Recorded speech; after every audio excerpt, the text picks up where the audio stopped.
French fries કોને ન ભાવે?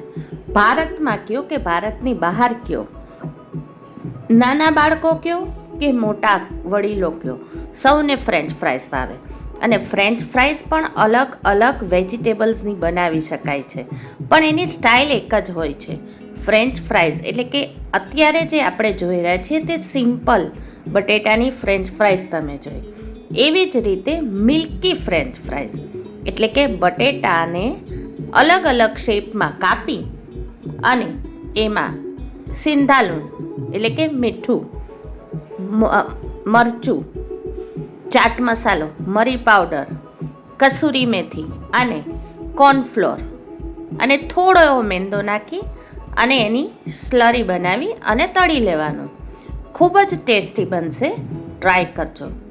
આવી જ રીતે આપણે સક્કરિયા એટલે કે સ્વીટ પોટેટો કે જે આપણે જનરલી ફરાળમાં ખાતા હોઈએ છીએ, પણ હેલ્થમાં એ ખૂબ જ સારા છે. બટેટા કરતાં સ્વીટ પોટેટોનો ઉપયોગ વધુ કરવો જોઈએ. અને સેમ એવી જ રીતે તમે ફ્રેન્ચ ફ્રાઈઝ બનાવી શકો. એને તમે બેક પણ કરી શકો અને એર ફ્રાયરમાં પણ કરી શકો અને તળી તો શકો જ. તો હજી 2 ફ્રેન્ચ ફ્રાઈઝ આપણે જોવાની બાકી છે. એ 2 કયા વેજીટેબલ હશે એ વિચારો. એ પહેલાં ચેનલને સબસ્ક્રાઈબ કરી દો. કાચા કેળા. કાચા કેળાની ફ્રેન્ચ ફ્રાઈઝ પણ આપણે ખાધી હશે. ઘરે બનાવવી સાવ જ સરળ છે. જેમ પહેલી ફ્રેન્ચ ફ્રાઈઝ બનાવી છે બટેટાની, એવી જ રીતે બનાવવાની હોય છે. આવી રીતે કેળાને કટ કરી લેવાના છે. એમાં થોડું એવું મીઠું, મરચું અને હળદર નાખી અને મિક્સ કરી લેવાનું છે. અને પછી એમાં કોર્નફ્લોર નાખી દેવાનો છે અને ચીલી ફ્લેક્સ, કોથમીર નાખી અને મિક્સ કરી લેવાનું છે.